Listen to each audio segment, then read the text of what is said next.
So what's up sa mga kahombre ko dyan? Makakawasaban na naman niya pala to. Grabe to mga boss. Nakikita nyo na kung gaano na ako ka-lupit ngayon. Kung gaano na ako ka-dedicated ulit. 3 days, 3 at saka kay Boy Tapang. Sigurado kasi ako na ito yung pinaka-interesting part ngayon eh. Kasi syempre everybody wants to know dahil sila yung trend ngayon. Di ba? Ganito yan. Boy Tapang.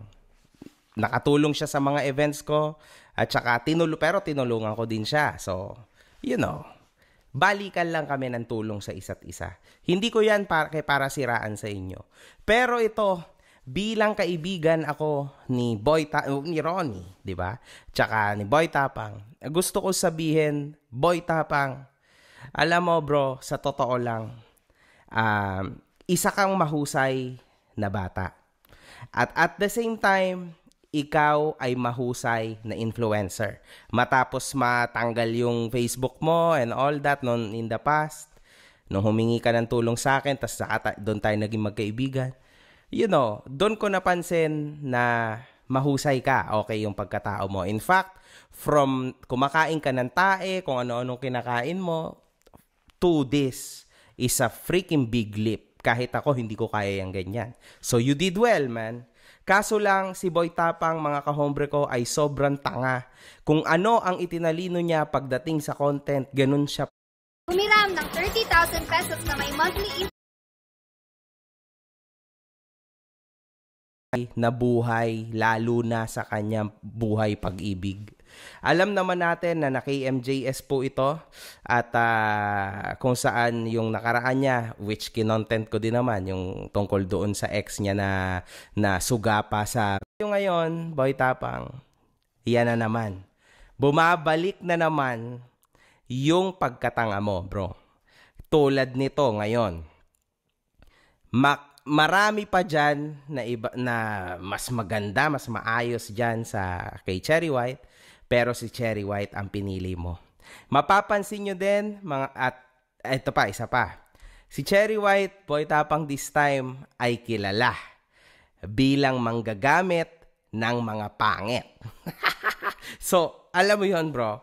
So, nalulungkot ako na isinangkalan mo ang sarili mo para sa content, which I understand because last month nga, di ba, inilabas mo sa vlog mo na ibinebenta mo na yung mga ginto mo kasi may gusto kang ipatapos sa bahay mo. And I understand that and I actually respect you a lot for that. Kasi hindi lahat ng influencers ay merong sarili nilang mga bahay na napatayo talaga. Saludo tayo kay Boy Tapang sa part na yan. Kaso lang, bro, sa pagkatanga mo na to, isa lang ang masasabi ko sa'yo. Tututukan kita dito sa mangyayari sa'yo. Kasi alam ko na pagdating ng pagkakataon, pagdating ng panahon, mai-stress ka ulit. For sure. Sigurado yan, man. So, kailangan mo ng isang tulad ko na kaibigan. Okay? So, kaya ikaw, Boy Tapang, sige. Nandiyan ka na eh. Nakita ko nga, naghalikan kayo. So, pinatunayan mo ngayon sa mga tao na totoo na talaga to. Kasi kayo ni LJ, yung ex mo noon, well, yung ex mo sa vlog, di ba? Hindi kayo kahit kailan naghalikan. This time, ang dami mo ng beses nakipag-lips to lips kay Cherry White. Kasi syempre, Boy Tapang, marami kang hindi alam kay Cherry White. Sanay nga din siyang humalik sa mga medyo matatanda ng mga lips. At marami pang iba na slowly ilalabas lahat. Ano? So, hopefully, Boy Tapang, ikaw ay hindi masyadong magtagal sa kahibangan mo na ito. Okay? Ayoko maglabas agad-agad ng foul na ano because you know, it's also fun. Ayoko naman maging hayop na sirain ko yung mga fantasies, mga dream nyo na love team for some stupid shit na mga issue tulad ng sinabi ko kanina, 'di ba? Hindi 'yon. Hihintayin ko munang matapos ito.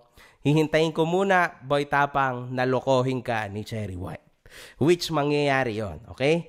Once na, Boy Tapang bro, sino bang may ayaw ng 200,000 likes sa Facebook? Tapos million, 20, 7 to 10 chance para makuha yung mga fans mo. Natin yung mga kaganapan, di ba? Eto bro, wala to man. Nakikita ko po sa mga mata ni Boy Tapang na siya ay lunod na lunod sa puday ni Cherry White. sana rin talaga, Ronnie. This is your chance na talagang makatikim na ng puday, no? Ng isang magandang babae, di ba? Para sa mata mo. Kasi I know, man, alam ko na nangangarap ka rin lang, di ba? Kasi syempre, probinsyano, nangangarap ka ng talagang yung makatas na puday, di ba? Yung kakaibang puday talaga, maputi, ganito, di ba? Gano'n naman, right? So, hopefully, talagang mamukbang mo to, putang ina, pag hindi, tangina, man. Hindi na, i-unfriend kita niyan, Boy Tapang. So, kayo, mga kahombre ko, isa pa. Para naman sa'yo, Cherry White, syempre, everybody knows na ginagamit mo, gagawin mo na content. Doon ako excited. Alam ko naman, Cherry White, ay hindi nandidiri sa mga pangit. Di ba? Ikaw naman, man. Hindi, alam ko na alam mo kung ano ang ibig ko sabihin, di ba? Kasi sa bar nga, di ba? Dati, di ba? Before na maging Cherry White ka, you know, man. Alam ko yan.